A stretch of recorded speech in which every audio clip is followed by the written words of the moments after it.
கொடுக்கக்கூடாது, லஞ்சம் வாங்கக்கூடாது, லஞ்சம் ஒழிப்பேன்னு சொல்லி சொல்லி தான் கிட்டவே வச்சிருக்கிறாரே லஞ்சத்தை வாங்குபவர்களை. இதுக்கு முன்னாடி என்ன நடந்துச்சு? அப்ப நம்ம அதுக்கு ஒரு குரல் கொடுத்தோம்ல, சார் ப்ரோ குரல் கொடுத்தோம்ல, நீங்க அரசாட்சி தான் நடத்துறீங்களா இல்ல வேற எதுவும் நடத்துறீங்களா? எங்களுக்கும் வாயில் நல்லா தான் வருது, ஆனா சொல்றதுக்கு அப்படிங்கிறது மாதிரி நல்ல வார்த்தையா வரணும், அதான் முக்கியம். ஏன்னா அவர் விஜய் தான் சொல்லி கொடுத்தாரு அப்படி அதெல்லாம் பேசுங்க அப்படின்னு சொல்லிட்டு. அந்த குரலுக்கு நீங்க என்ன பதில் சொல்ல போறீங்க இப்போ?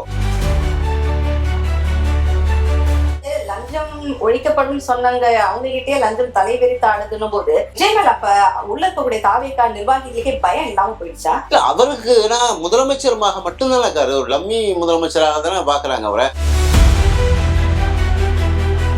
பள்ளிவாசல் சொத்துக்களும் வக்பு வாரியத்துல கூட அப்படிதான் இருக்காங்க. அதுல உள்ள ஒரு முஸ்லீம் அல்லாதவர்களை கொண்டு வரணும்னு சொல்றீங்க. அப்போ எல்லாவற்றிலுமே ஒரு புதிய விஷயத்தை திணிக்கும் போது அதை எதிர்ப்பதற்கு கூட திராணி இல்லை. அதான் இப்ப பிரச்சனை. கிறிஸ்துவ நல வாரியத்துல அதுக்கு ஒரு அமைப்பு பண்ணணும்னு சொன்னாங்க. அது கொண்டு வரும்போது நீங்க அதற்கான சப்போர்ட் பண்றதுக்கான அதுக்கான எதிர்ப்பு தெரிவிப்பதற்கான எந்த வித வகையிலாவும் நீங்க செய்ய மாட்டேங்கிறீங்க. அவங்க RSS பின்னணியில அவங்க எடுத்துட்டு வரணும்னு நினைக்கிறாங்க. பிஜேபி ஒவ்வொரு இடத்துலயும் அதை கொண்டு வரணும்னு பாக்குறாங்க. இந்திய கொண்டு வந்தா மட்டும்தான் உங்களுக்கு GST ஒதுக்குவோம், பணம் தருவோம்னு சொல்றாங்க. இப்ப அங்க போய் நீங்க தலையாட்டி வர போறீங்க, அதுக்காக தான் போறீங்க. ஏன்னா கேட்பதற்கான ஒரு முதுகெலும்பு இல்லாத ஒருத்தர் மாதிரியான ஒரு அம்சத்துல நீங்க இருக்கிறீங்கன்னு சொன்னா, ரீல்ஸ் எல்லாம் பார்க்கும்போது நாங்கள் லஞ்சமே கிடையாது, தமிழகத்து மாதிரி ஒரு முதலமைச்சர் எங்கேயுமே இருக்க முடியாது, எங்கேயுமே லஞ்சம் இல்லை அப்படின்னா மாட்டினது யாரு? உங்க தம்பி தாவேகாவை சார்ந்தவர் இல்லையா? அவர் வேற வெளியூர்காரரா, பக்கத்து வீட்டுக்காரரா? அப்பவே ஒரு நாலேஜுக்கு வந்துச்சா அந்த லாக்அப் டெத் நாகர்கோவில் நடந்திருக்கு. இது ஆக்சுவலி ரேஷன் கடையில அந்த ரேஷன் வீடியோ ரீல்ஸ் எல்லாம் பார்த்துருவோம், ரேஷன் அரிசி போடுற மாதிரி திசை திருப்பவே இதை மூடி மறைக்கவே அந்த வீடியோ அன்று எடுக்கப்பட்டு ஒளிபரப்பட்டதாண்ட ஒரு தகவலும் வெளியே வந்துட்டு இருக்கு. ஸோ இது லாக்அப் டெத்ன்றது அப்போ குறையாது, தொடரும் அப்படின்னு நினைச்சுக்க வேண்டியது. லாக்அப் டெத்துங்கிறதுக்கும் விஜய்க்கும் நீங்க சம்பந்தப்படுத்துங்க, மொட்டை தலைக்கும் முழங்காலுக்கும் முடிச்சு போற மாதிரி. ஏன்னா அவர் நாங்க ஆட்சியில் இருக்குமே தவிர போலீஸ் துறையும் என் கண்ட்ரோல்ல தான் இருக்கு, ஆனா சட்டம் என்னது இல்லைங்கிற மாதிரி தான். லாக்அப் டெத் என்னுடைய கட்டுப்பாட்டை மீறி நடந்து எல்லை மீறி இருக்கு. ஏன்னா என் எல்லை எது வரைக்கும்னா இங்க இருந்து பனையூர் வரைக்கும் தான். ஜெயலலிதா அம்மையார் வாழ்ந்த வீட்டை போயஸ் கார்டன் வாங்குறதுக்கான எல்லா முயற்சிகளும் நடந்துட்டு இருக்கு. தீபாவுக்கும் வருமான வரியே கட்ட முடியாத அளவுக்கு இருக்காங்க. அதனால அதுக்கான பேச்சு நடந்துட்டு இருக்கு. ஜெயஜெய் அவர்களுக்கான வாங்குறதுக்கான சோர்ஸ் எல்லாமே கிட்டத்தட்ட பேச்சுவார்த்தை அளவுக்கு முடிஞ்சிருக்கு. இப்போ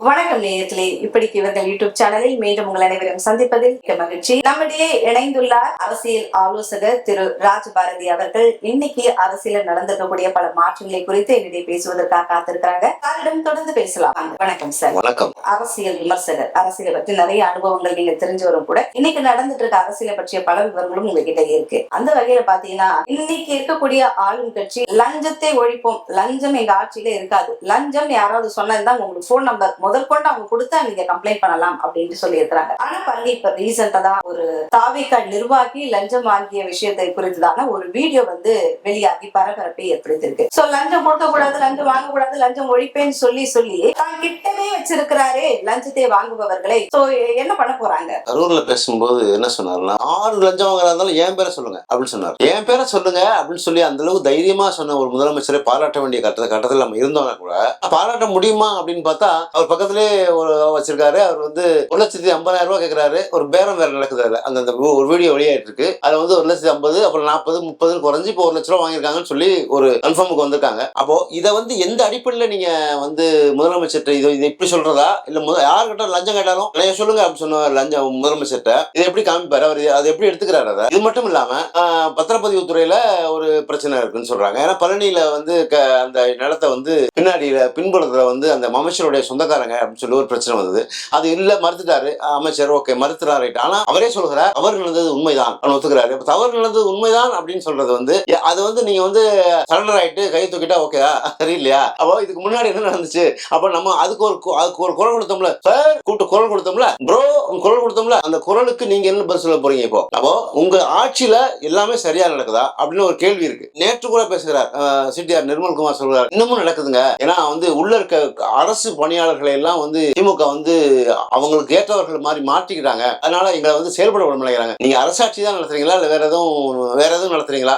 எங்களுக்கும் வாயில நல்லா தான் வருது, ஆனா சொல்றதுக்கு அப்படிங்கிறது மாதிரி நல்ல வார்த்தையா வரணும், அதுதான் முக்கியம். ஏன்னா அவர் விஜய் தான் சொல்லி கொடுத்தாரு அப்படி அதெல்லாம் பேசுங்க அப்படின்னு சொல்லிட்டு. ஆனா உண்மையில என்ன நடக்குது? அப்போ நீங்க எதை நோக்கி நகர்கிறீர்கள்? நீங்க வந்து வரிசையா அதை பேசிட்டே வரும். இது வந்து லஞ்சம்ங்கிறத நீங்க வந்து நிறுத்த முடியல, எங்கேயுமே நிறுத்துவதற்கான வாய்ப்பே இல்லாம போச்சு. அது நீ யாருக்கிட்ட கேட்க முடியும்? எதன் மூலமாக கேட்க முடியும்? ராஜ்மோகன் வந்து ஃபாரின் போயிருந்தாரு, அது மாதிரி கீர்த்தனாவுமே ஃபாரின் போயிருந்தாங்க. ஆனா அவங்க சொந்த பாஸ்போர்ட்ல போயிருக்காங்க. அதுக்கு ஒரு என்கொயரி வந்திருக்கு. மத்திய அமைச்சகத்துல நீங்க ஒரு அமைச்சரா இருக்கவர்கள் சொல்லிட்டு போகணும், சொல்லிட்டு போகாம போக கூடாது. அப்படி போனா அதனுடைய எதுக்காக போனீங்க அப்படிங்கிறது ஒரு கேள்வி வரும். அப்ப அது தவிர அரசு துறை அதிகாரிகளும் இருக்காங்க, அந்த ஐஏஎஸ்களும் இருக்காங்க. அப்போ ஐஏஎஸ் யாரும் உங்களை வழிகாட்டலையா? உங்களுடைய சிஸ்டம் தான் என்ன? சிஸ்டம் சரியில்லைன்னு சொன்னீங்களே, இந்த உங்க சிஸ்டம் தான் என்ன? இப்போ அப்போ எதை எப்படி செய்யணும் கூட தெரியாத ஒரு மாதிரியான ஒரு அரசியல் பண்றீங்க. இன்னைக்கு வந்து ராஜ்மோகன் வந்து ஏற்கனவே நான் பணம் தர மாட்டேன்னு சொல்லிட்டாங்க. நீங்க பிஎம் ஸ்ரீயை கொண்டு வந்து உள்ள வச்சே ஆகணுன்றாங்க.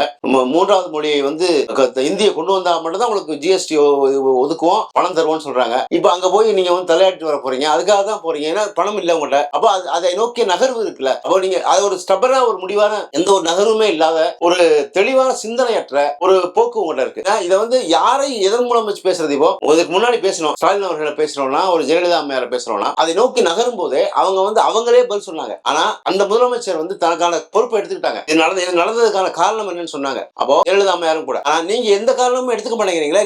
உங்களுக்கு தெரியுமா தெரியாதுன்னே தெரியல. உங்களுக்கு பின்னாடி நடக்குதுன்றீங்க, முன்னாடி நடக்குதுன்றீங்க, ஆடு நடக்குது, மாடு நடக்குது, எல்லாமே நடக்குது. அது மாதிரி உங்களுக்கும் சேர்ந்து ஏதோ நடக்குதுன்னு தெரியுதானா? ஆனா அதை தடுப்பதற்கான வழி என்ன, அதுக்கான ஏற்பாடுகள் என்ன பண்ணிருக்கீங்க அப்படின்னு பார்த்தா இது வரைக்கும் தெரியல. ஜீரோ ப்ரோ, அது ஒண்ணுமே தெரியல. அது நீங்க 60 நாட்களை தொட்டுட்டீங்க. இந்த 60 நாட்களுக்கு பிறகும் வந்து நாங்க இன்னமும் சரியில்லை, பாலகர்களா இருக்கோம், நாங்க வந்து பால் குடிக்கக்கூடிய அந்த அளவுல இப்பதான் சின்ன வயதுல இருக்கோம், சிறு குழந்தையாக இருக்கோம். ஆமா, அது மாதிரி சொல்றீங்க. இது எப்படி சரியா இருக்க முடியும்?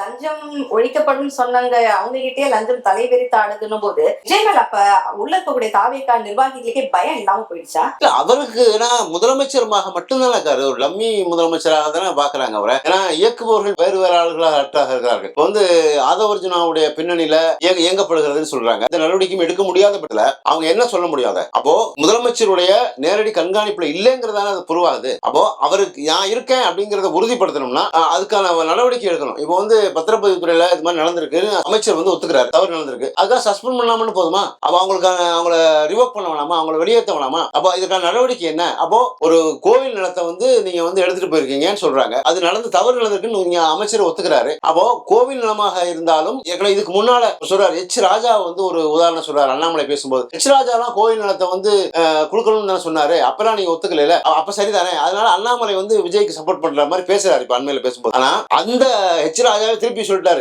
பேசும்போது சொல்றாரு, ஏன் எதுக்கு எதை போய் முடிச்சு போடுற? அண்ணாமலை உனக்கு விஜய் வேணும்னா விஜயோட போக, அக்கா என்னைய போய் கோர்த்து விடுறீங்க அப்படிங்கிற மாதிரி. ஆனா கோவில் நிலம் என்பது கரெக்ட், சரியான இடத்துல சரியான மாதிரி இருக்கணும். அதை தனியார் ஆக்கிரமிச்சு கொள்ள முடியுமா? அது கோவிலுக்கான சொத்து இல்லையா? அதை எப்படி நீங்க கொடுக்க முடியும் அப்படிங்கிற அந்த அடிப்படை ஆதாரங்கள் கூட இல்லாம கோவில் சொத்துகளும் பள்ளிவாசல் சொத்துகளும் வக்பு வாரியத்துல கூட அப்படிதான் இருக்காங்க. அதுல கூட ஒரு புதுசா ஒருத்தர் கொண்டு ஒரு முஸ்லீம் அல்லாதவர்களை கொண்டு வந்து உள்ள வந்து கொண்டு வரணும்னு சொல்றீங்க. அப்போ எல்லாவற்றிலுமே வந்து ஒரு புதிய விஷயத்தை திணிக்கும் போது அதை எதிர்ப்பதற்கு கூட திராணி இல்லை. அதான் இப்ப பிரச்சனை. மத்திய அரசு வந்து ஒரு விஷயத்தை கொண்டு வருது, அப்போ வந்து இப்ப கிறிஸ்துவ நலவாரியத்துல அதுக்கு ஒரு அமைப்பு பண்ணணும்னு சொன்னாங்க. அப்படி கொண்டு வரும்போது நீங்க வந்து அதற்கான சப்போர்ட் பண்றதுக்கான அதுக்கான எதிர்ப்பு தெரிவிப்பதற்கான எந்த வித வகையிலாவும் நீங்க செய்ய மாட்டேங்கிறீங்க. அவங்க RSS பின்னணியில அவங்க வந்து எடுத்துட்டு வரணும்னு நினைக்கிறாங்க. பிஜேபி ஒவ்வொரு இடத்துலயும் வந்து அதை கொண்டு வரணும்னு பாக்குறாங்க. அப்ப கொண்டு வரணும் பார்க்கும்போது நீங்க வந்து எவ்வளவு ஆத்தென்டிக்கா நீங்க அதை எதிர்க்கணும் அப்படிங்கிற ஒரு விஷயம் இருக்குல்ல. உங்களை நம்பி தானே உங்களுக்கு ஓட்டு போட்டாங்க, அப்ப அதை கேட்கணுமா இல்லையா? அப்போ நீங்க கேட்பதற்கான ஒரு முதுகெலும்பு இல்லாத ஒருத்தர் மாதிரியான ஒரு அம்சத்துல நீங்க இருக்கிறீங்கன்னு சொன்னா அது எப்படி எடுத்துக்குவாங்க அவங்க? நீங்க லஞ்சமே இல்ல, ஒளிஞ்சு போச்சு. ரீல்ஸ் எல்லாம் பார்க்கும்போது நாங்க லஞ்சமே கிடையாது, தமிழகத்து மாதிரி ஒரு முதலமைச்சர் எங்கேயுமே இருக்க முடியாது, எங்கேயுமே லஞ்சம் இல்ல அப்படின்னா மாட்டினது யாரு? உங்க தம்பி தாவேகாவை சார்ந்தவர் இல்லையா? அவர் வேற வெளியூர்காரரா, பக்கத்து வீட்டுக்காரரா?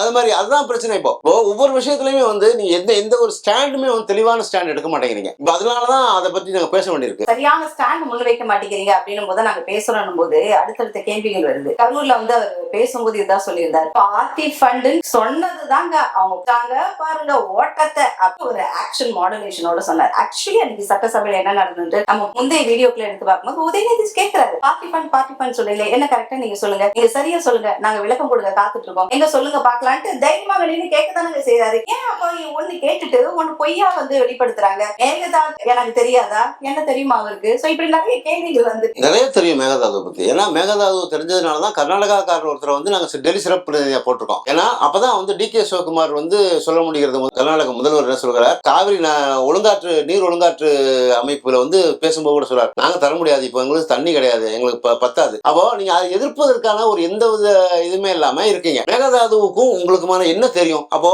டெல்லி சிறப்பு பிரதிநிதியா எந்த மாநிலத்துக்காரன்னு ஒருத்தர் கர்நாடகாரன்னு சொன்னா அவர் சி.டி. நிர்மல்குமார் சொல்றாரு, அவர் ஆந்திராக்காரருங்கன்றாரு. அப்போ தமிழ்நாட்டுக்காரர் இல்ல அப்படிங்கும் போது நீங்க எப்படி அதை ஒரு தீர்வு காண முடியும்? அப்போ அது ஒண்ணு, அதுக்குள்ள போக வேண்டாம். மேகதாதுவை பற்றி தெரிகிறதுக்கு மேகதாதுவோட அணை வந்து நம்ம செக் டேம் கட்டணும்னு அவங்க இது பண்றாங்க. அது வெளியே வர முடியாது, நமக்கு தண்ணி தர மாட்டாங்கன்னு சொல்றாங்க. அந்த செக் டேமுக்கு முன்னாடி நீங்க அதை பத்தி ஒரு அறிக்கை விட்டுருக்கீங்களா? ஒரு அரசியல் சார்ந்த ஒரு லெட்டர் எழுதிருக்கீங்களா? ஒரு மத்திய அரசுக்கோ இல்ல ஒன்றிய அரசுக்கோ இல்ல அந்த நீர் ஒழுங்காற்று அமைப்புக்கோ கொடுத்திருக்கீங்களா? எதுவுமே பேசல. எதுவுமே பேசாத போது நீங்க எதை செயல்படுத்து? நீங்க அன்னைக்கு சொன்னீங்க ஒரு லெட்டர் மட்டும் எழுதுனா போதுமா சார் அப்படி கேட்டீங்களே. ஸ்டாலின் அவர்களை கேட்டாரு, எழுதாம இருக்கும்போது இல்ல இருந்தா வேற விஷயம். ஏன்னா டைம் டு லீட்னு போட்ட போதுதான் தலைவா போட்ட போதுதான் கையை கட்டி உட்கார வச்சாங்க அவங்க வடநாட்டுல. ஒரு நாள் உட்கார்ந்தது, அடுத்த நாளுக்கு பிறகுதான் அவருக்கு அரசியலுக்குள்ள வரணுங்கிற எண்ணத்தையே தூண்டி விட்டாங்க அவங்க அப்படிங்கலாம் சொல்ல. அந்த வகையில எழுதாமையார் வந்து இவரை அரசியலுக்கு வர வச்சதுல அவங்களுக்கு பெரிய பங்கு இருக்கு அப்படின்னு வச்சுப்போம். அது அடுத்த கட்டமா பேசலாம். ஆனா இந்த மேகதாது விவகாரத்துல நீங்க வந்து ஸ்டாண்ட் எடுக்கிறதுக்கு உங்க ஸ்டாண்டு சரியில்லை அப்படிங்கறதா பிரச்சனை. ஏன்னா அவங்க கூட இருக்க ஸ்டாண்டுகள் பூரா வந்து ஒரு தெளிவில்லாத ஸ்டாண்டுகளா இருக்கு. ஏன்னா அதனால வந்து உங்களால வந்து நிக்க முடியல. ஏன்னா ஒரு கேமராவை பார்த்து நீங்க வந்து நடிக்க தெரிஞ்ச போது இருந்த அந்த ஸ்டாண்ட் எல்லாம் சரியா தான் இருந்துச்சு. இப்போ அரசியலுக்குள்ள வந்த போது தெளிவான முடிவெடுக்க முடியாத ஒரு காலகட்டத்துல நிக்கிறீங்க. வாரியர்ஸ் எல்லாம் இவர் பணம் கொடுத்து பேச வைக்கிறாங்க. இவங்க டீமே வந்து இப்படி எல்லாம் விஜய் பத்தி பேசணும், உயர்வா பேசணும். சோ பணம் கொடுத்து பேச வச்சு ஒரு சோசியல் மீடியாவை டெவலப் பண்ணக்கூடிய ஒரு முதலமைச்சர் வரதா இருப்பாரு அப்படின்னு தோணுது. இல்ல அவரு அண்மையில கூட எழும்பூர் குழந்தைகள் மருத்துவமனைக்கு போயிருந்தாரு. அப்ப எங்க போனோம், அவர் போனாலும் ரீல்ஸ் தான், அவரை சுற்றி ரீல்ஸ் தான் நடக்குது. ஏன்னா இந்த ரீல்ஸ் முதல்வராக இருக்கா, ரியல் முதல்வராக இருக்கு இல்ல. ஆனா கீர்த்தனாவில இருந்து எல்லாருக்குமே இப்ப ராஜ்மோகன் வரைக்கும் எல்லாருமே போன இடத்துல எல்லாமே வந்து நீங்க வந்து ஒவ்வொரு இடத்துலயும் வந்து தன்னை பிரகடனப்படுத்திக்கிறதுக்காக, தன்னை பெருமைப்படுத்திக் கொள்வதற்காக ரீல்ஸ் ஒரு மோகத்தை வந்து உருவாக்குறீங்க. இன்னொன்னு ஒரு மறைமுகமா ஒரு வாய்வழி உத்தரவே போட்டிருக்கு. அவங்க தாவேகா எம்எல்ஏக்கள் இருக்கக்கூடிய இடத்துலயும் கூட அமைச்சர்களும் கூட ஒரு கேமராமேன் ஒரு அடுத்த ரீல்ஸ் போறதுக்கான ஒரு எடிட்டர் அப்பாயின்ட் பண்ணுங்கன்னு சொல்லிருக்காங்க.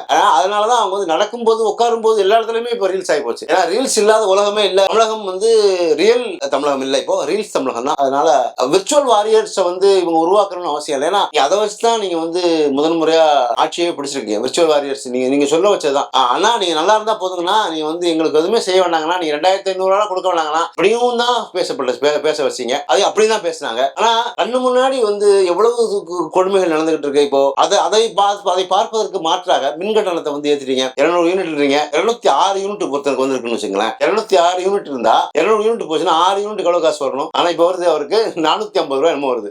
வெறும் 6 யூனிட்டுக்கு அப்படி வருதுன்னா இப்ப ஒரு 4 ரூபா 38 காசுக்கு மேல போட்டீங்க. நீங்க முதல்ல இருந்து 2 ரூபா 34 காசு போய் இப்ப 4 ரூபா 38 காசு ஏற்றி யாரை கேட்டு சத்தம் இல்லாம நீங்க ஏத்திருக்கீங்க. சத்தம் இல்லாம ஏற்றினதுடைய விலை, அதனுடைய பாதிப்பு யாரை சாரும்? மக்களை சாரும். எல்லாருக்கும் அவங்க கண்ணு முன்னாடி ஏன்டா தெரியாம போட்டுவிட்டோமா அப்படின்னு நினைக்கிற அளவுக்கு அவங்கள வந்து வேதனையும் படுத்துறீங்க. ஆனா ஒரு வகையில மகிழ்ச்சி தான். நான் வந்து நிறைய இடத்துல கரண்ட் இல்ல, அதனால அவங்களுக்கு கரண்ட் இல்லாத போது அவங்களுக்கு 200 யூனிட் உள்ளதான் வர்றதுக்கு வாய்ப்பு இருக்கும் அப்படின்னு நினைக்கிறாங்க. ஆனா கரண்டே இல்லாம இப்படி வாழ்றது, நான் ரோட்லயே வாழ்ந்துருப்பேன், எதுக்கு வீடு அப்படிங்கிற மாதிரியான கேள்வியும் அவங்களுக்குள்ள வந்திருக்கு. இப்போ நிறைய நாங்க எதுவும் பண்ணல, எங்களுக்கு எதிராக வந்து டிஎம்கே தானே பண்றாங்க. கரண்ட் கட் பண்றது, ஃபீஸ் கொடுக்கறது, லைனை குறைக்கிறது, இதெல்லாம் அவங்க தானே பண்றாங்க தானே இவங்க தரப்புல சொல்லுங்க. அதான் சொல்றேன், இன்னும் 5 வருஷத்துக்கு சொல்லிருங்க. அப்படியே நீங்க இப்ப எது வரைக்கும் இருக்கீங்களோ அது வரைக்கும் சொல்லுங்க. ஏன்னா கவர்மெண்ட் உங்க கையில இருக்கீங்க. உங்களுக்கு கையாலாகாத தனமான ஒரு பேச்சு இது. இன்னமும் வந்து நான் ஆட்சிக்கு வந்த பிறகு கூட என் பேச்ச கேட்க மாட்டேங்கிறாங்க அப்படின்னு எப்படி சொல்ல முடியும்? நீங்க தான் அரசு தான் வந்து அவங்களுக்கு பணம் கொடுக்குறது, மாசமான சம்பளம் தரீங்க. அப்ப அவங்களுக்கு நடவடிக்கை எடுங்க. அவங்க மேல யாரெல்லாம் பண்ண முடியும்னு இது பண்ணுங்க. அதுக்கான ஒரு உங்களுடைய சிஸ்டம் சரியில்லைங்கிறதானே. இப்போ ஒவ்வொரு இடத்துலயும் ஒவ்வொரு அதிகாரி இருக்காங்க, அதிகாரியை கேளுங்க, ஏன் போகுது இங்க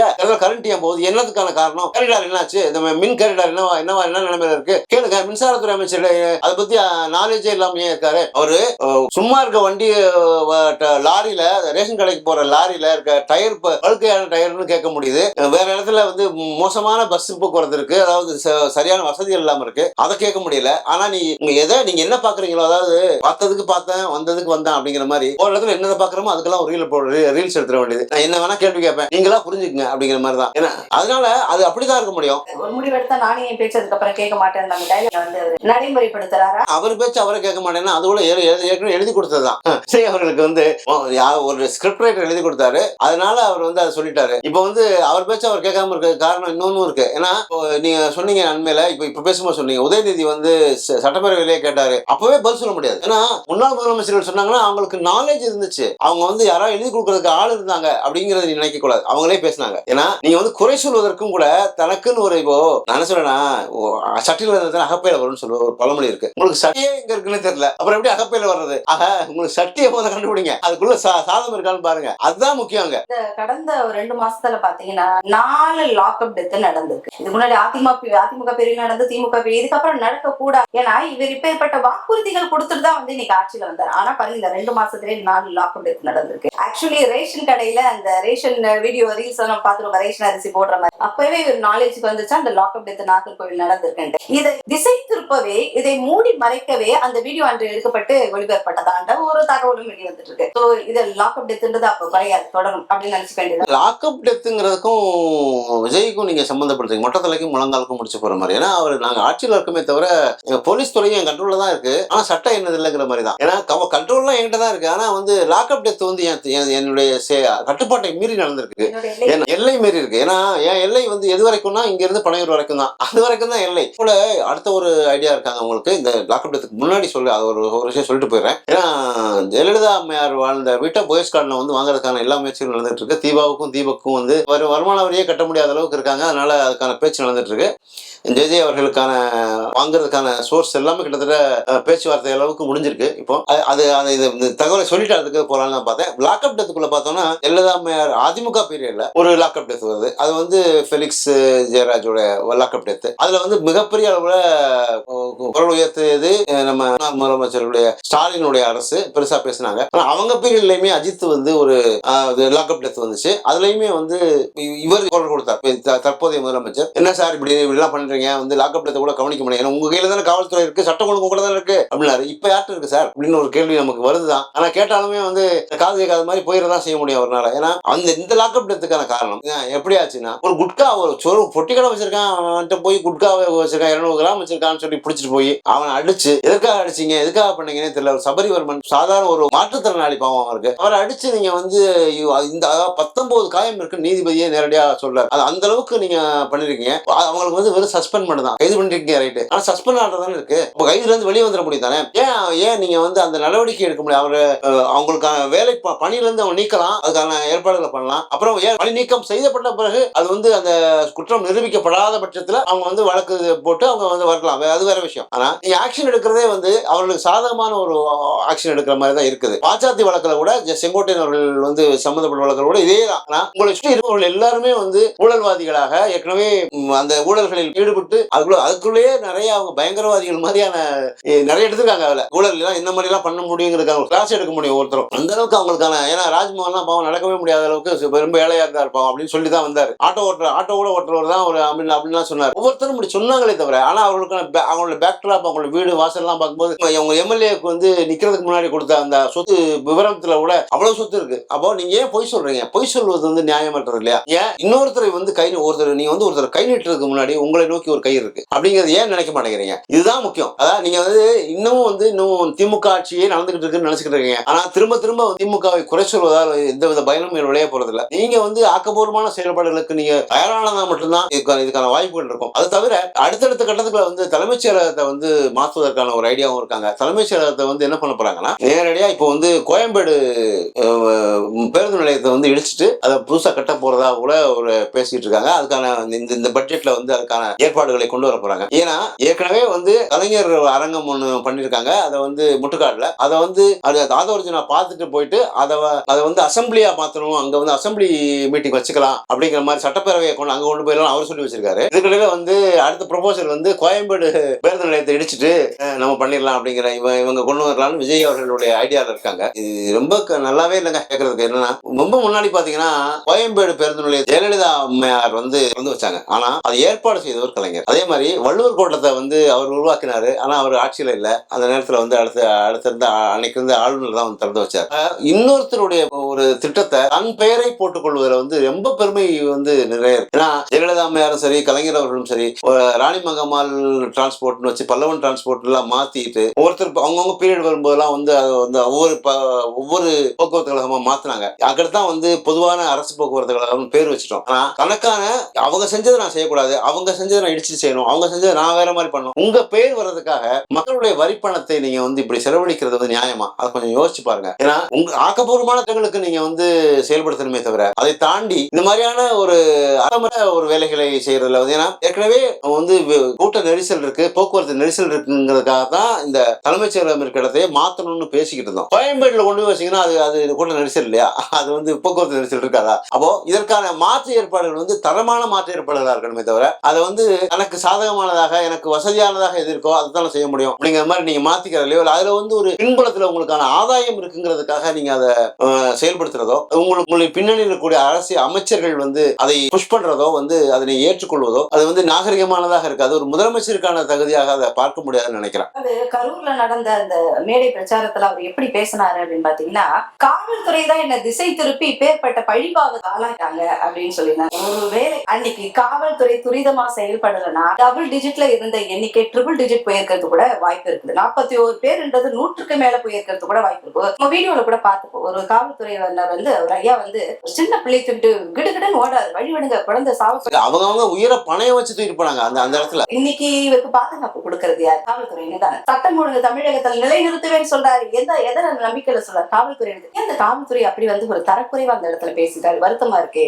காவல்துறை சொல்வதற்கான காரணம் வந்து அந்த காலகட்டத்துல வந்து முன்னாள் முதலமைச்சருடைய ஸ்டாலினுடைய கட்டுப்பாட்டில் இருந்ததுதான் அவங்களுடைய நோக்கம். ஏன்னா அவர் ரொம்ப குறுகிய இடத்துல அவங்க கொடுத்துட்டாங்க அப்படிங்கிற மாதிரி அதுக்கான எல்லா ஒப்புதலும் நீங்க பெற்றுக்கிட்ட பிறகு உங்களுடைய ஒப்புதலின் பேர்லயே தான் கொடுத்தாங்க. நீங்க குறிப்பிட்ட நேரத்துக்கு வராம நீங்க வந்து ஒரு இடத்துல செட் பண்ண சொல்றாங்க, இந்த இடத்துல நிக்க சொல்றாங்க, தாண்டி ஓடிட்டு போறீங்க வண்டியை. அதனாலதான் அந்த ஸ்டாம்பீட் நடந்தது அப்படிங்கறதா பிரச்சனை.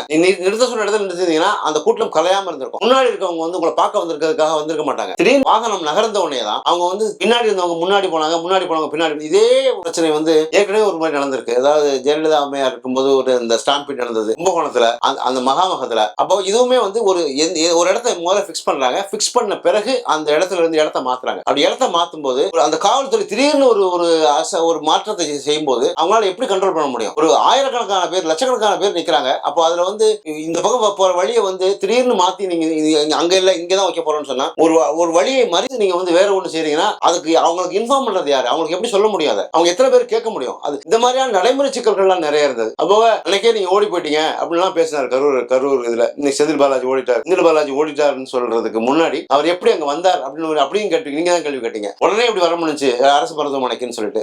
அப்போ நீங்க ஏன் ஓடி போனீங்க அப்படின்னு கேள்வி கேட்டா எங்களுக்கான பாதுகாப்பு இல்லை. பாதுகாப்பு இல்லைங்கிறது வந்து அர்த்தம் இல்ல. சரி, விஜய் அவர்களுக்கு தான் பாதுகாப்பு இல்லை, போயிட்டீங்க. உங்களுடைய கேடர்ஸ் இருக்காங்கல்ல, ஆதவர்ஜுனா போன்ற உங்களுக்கு அடுத்தடுத்த புஷி ஆனது போன்றவங்க அவங்கள யாரும் என்ன செய்ய போறாங்க? இன்னைக்கு உங்களால போக முடியல. இதே கரூருக்கு உங்களோட காவல்துறையுடைய பாதுகாப்போட போக முடியுது இல்லையா? அப்போ அவர்கள் போயிருக்கலாம். அவங்க உங்க அடுத்தடுத்த கேடர்ல நின்று பார்த்துருக்கலாம்ல. அவங்க ஏன் பார்க்கல? யாருமே பார்க்காத போது அன்றைய தமிழக அரசு தான் அதை கவனிச்சது, அதை பார்த்தது. அப்ப கூட வந்து அவங்க சொன்னாங்க, எந்த ஒரு அரசியல் கட்சியும் தன்னுடைய தொண்டர்களை கொலை செய்யும் அளவுக்கு அவர்களை பாதுகாப்பு தராத அளவுக்கு இருக்காது அப்படின்னு தான் உங்களுக்கு தான் முட்டு கொடுத்தாங்க அந்த அரசு கூட. அதனாலதான் விஜய் அவர்கள் மீதான எந்த வழக்குமே போடல. ஆனா ஆமா, அதனால ஏன் அப்படின்னா நீங்க அன்னைக்கு வந்து நீங்க ஒரு வெஞ்சன்ஸா ஒரு பர்சனல் வெண்டேட்டான்னு சொல்லுவாங்க, அந்த மாதிரியான ஒரு வெண்டேட்டாவை எடுத்துட்டு வந்து நீங்க வந்து ஒருத்தர் மேல பழியை எடுத்துட்டு அது மாதிரி நான் கரூர் போகும்போது செந்தில் பாலாஜி அங்க இருக்கக்கூடாது அப்படின்னு சொல்லி அவர் மீதான ஒரு வழக்கு போடுறது தவறு கிடையாது. அவர் சொல்ற எஃப்ஐஆர்லயே என் பேர் இல்ல. குதிரை பேரத்துல வந்து நான் அவர் பணம் கொடுத்ததாக 35 கோடி பேசினதாக பேசினாங்க. ஆனா என் பேரே இல்லாத இருக்கும் போது என்ன எப்படி நீங்க கைது பண்ண முடியும் அப்படின்னு ஒரு கொஸ்டின் வைக்கிறாரு. அப்ப நீதிபதி அங்க போய் அதனாலதான் முன்ஜாமீனே கொடுக்குறாங்க. அப்போ அப்படி அவசரமாக நீங்க வந்து ஏன் கைது பண்ணணும்னு நினைக்கிறீங்க அப்படின்னு ஒரு கேள்வி வைக்கிறார். இப்பவுமே வந்து அவர் தினமும் வந்து ஒரு கைது போட சொல்லிருக்காங்க செந்தில் பாலாஜி. அவர் போகல. ஒரு வாரமாக அவர் கைது போடல. அவர் மீது அவரை கைது செய்வதற்கான அடுத்த நடவடிக்கை எடுக்கப்படுகிறது. அவர் ஒரு லெட்டர் எழுதுறாரு, இன்ஸ்பெக்டர் ஆஃப் ஜெனரலுக்கு எழுதுறாரு. என்ன எழுதுறாரு? நான் வருகிறேன், கைது போட வர தயாரா இருக்கேன். ஆனா என்னை வேறு ஏதாவது வழக்கிலே நீ கைது செய்யாம இருந்தால் அந்த உத்தரவாதம் கொடுத்தா நான் வரேன், கைது போடுறேன். அப்போ நீங்க வந்து ஏற்கனவே பிளான் பண்ணிருக்கீங்க, நான் வந்தாலே ஏதோ ஒரு வழக்குல வேற ஒரு வழக்குல சும்மா ஜோடிக்கப்பட்ட வழக்குல நீ கைது பண்ணுவீங்கிற ஒரு எண்ணம் அவருக்கு இருக்கு. அதனால அந்த லெட்டர் எழுத முடியுது. அப்ப இவங்க என்ன காரணம் காமிக்க போறாங்க? இப்போ நீதிமன்றம் சொன்ன பிறகு கூட இவர் வந்து ஒரு வாரமாக வந்து கையெழுத்து போடல அப்படிங்கிறதா, ஜாமீன் வழங்கிய பிறகு ஒரு வாரமா வந்து காவல்துறையிடம் வந்து கையெழுத்து போடல காவல் நிலையத்துல அப்படிங்கிறதா இவங்களுடைய குற்றச்சாட்டை வச்சுதான் அடுத்து மறுபடியும் அவங்களை கைது பண்ணுறதுக்கான எல்லா நடவடிக்கைகளையும் ஏற்படுத்திருக்காங்க. வந்து கண்கொத்தி பாம்பா பாத்துக்கிட்டே இருக்காங்க. அதுக்காக செந்தில் பாலாஜி நியாயமற்றவர் நிரபராஜியாங்கிறதுக்குள்ள நான் வரல. அவர் மீதான தவறு இருந்தால் அவர் மேல நிச்சயமா ஆக்ஷன் எடுக்க வேண்டியதான், நடவடிக்கை எடுக்க வேண்டியதான், தவறு இல்லை. ஆனால் இதை வந்து ஒரு பர்சனல் வெண்டேட்டாவா கொண்டு எடுத்துட்டு போவதற்கு நியாயமற்றதுன்னு சொல்றோம். அவ்வளவுதான். மக்கள் தங்களை சரியான விதத்துல தகவமைத்துக் கொள்ளணும் அப்படின்றது இந்த இடத்துல நமக்கு புரிய வருது. 2500 ரூபாய் தரேன்னு சொல்றாரு, சாத்தியமா இருக்குமா? 6 சிலிண்டர் கொடுப்பேன், சாத்தியமா இருக்குமா? என் கல்வி, என் மாநில கல்வி, என் தேடல், என் தொழில், என் மருத்துவம்ட்டு மக்கள் தங்களை தயார்படுத்திக் கொண்டு தன்னுடைய தேடலுக்கேற்ற தலைவர்களை இவங்க வடிவமைக்கணும் அப்படின்றது இது மூலமா நமக்கு புரிய வருதா? இல்ல, மாற்றம் வந்துருச்சு, மாற்றத்தை கொண்டு வருவோம் அப்படின்னு சொன்னீங்க, அது கரெக்ட் தான். ஆனா என்ன மாற்றத்தை கொண்டு வந்திருக்கீங்க? மகளிர் விடியல் பயணம்ங்கிறத அது விடியல் மட்டும் தூக்கிருக்கீங்க, அவ்வளவுதான். ஆக இதுக்கு பேர் மாற்றமா அப்படின்னா, நீங்க நிறைய திட்டங்கள் எடுத்துக்கிட்டோம்னா, நான் முதல்வர் திட்டம், அதுல எல்லாத்துலயுமே தேவையானது மாதிரி உங்களுக்கு தேற்றம் அந்த மாற்றம் இல்ல, எதையுமே செய்யல. ஆனா திட்டத்தை அந்த பேரை மட்டும் மாத்திக்கிட்டது பேர் மாற்றம் இல்ல சார். அது வந்து நீங்க முழுமையா நீங்க வந்து திட்டம் உங்களுடைய செயல்பாட்டுக்கு ஏற்ப நீங்க முதல்ல, நான் வேற ஒண்ணுமே கேட்கலைங்க, உங்கள்கிட்ட கை கூப்பி கேட்டுக்கிறோம், என்ன சொன்னீங்க அதை மட்டும் கொடுங்க. முதல்ல மக்களை வந்து நல்லபடியா நல்ல மனிதர்களா மாத்துங்க. மக்களை வந்து கோபத்துக்கு ஆளாக்கிறாங்க. அவங்க அது உங்களுக்கு ரொம்ப டேஞ்சராத ஒன்னா போயிடும். ஏன்னா நீங்க என்ன சொன்னீங்களோ, உங்களுடைய வாக்குறுதிகள் என்னவோ அதை முதல்ல நிறைவேற்றுங்க. அதற்கான திட்டங்களை செயல்படுத்துங்க. ஏன்னா ஏற்கனவே திட்டக்குழுல இருந்த ஜெயரஞ்சன் போன்ற பொருளாதார நிபுணர்கள் இருந்து இப்ப எல்லாருமே ரிசைன் பண்ணிட்டாங்க. அது ரிசைன் பண்ணதான் வேணும். முன்னாள் கவர்மெண்ட்ல போட்டவங்க, நீங்க அதை பத்தி எதுவும் சொல்லல. அடுத்த ஒரு நிதிக்குழு ஏதாவது வச்சிருக்கீங்களா? அடுத்த பட்ஜெட் வரப்போகுது, அடுத்ததுல நீங்க செயல்படுத்த போறீங்க. அதுக்கான என்னென்ன எப்படி அதை செயல்படுத்துறதுக்கான வாய்ப்புகளை யோசிச்சிருக்கீங்களா? அப்படி எதுவுமே இல்லாம ஒரு நான் பிளாங்கா இருக்கேன் ஆனா செயல்படுவேன் அப்படின்னு சொல்றது எப்படி? அடுத்த கட்ட நடவடிக்கைக்கு உங்களுக்கான செயல்பாடுகளுக்கு உங்க திட்டங்களுக்கு சரியான IAS அதிகாரிகளையோ இல்ல அதுக்கான திட்ட குழுவையா போட்டீங்கன்னா தான் உங்களுடைய செயல்பாடு சிறப்பா இருக்கும்னு நம்புறேன். கண்டிப்பா இவ்வளவு கேள்விகள் இருக்கு, இவ்வளவு பேச வேண்டியது இருக்கு இல்லையா இந்த 60 நாள்லயே. பாப்போம் உங்களுடைய கேள்விகளுக்கு எல்லாம் பதில் கிடைக்கப்படுதா? இந்த நிகழ்ச்சியில் கலந்ததுக்கு நன்றி ராஜ்பால். வணக்கம்.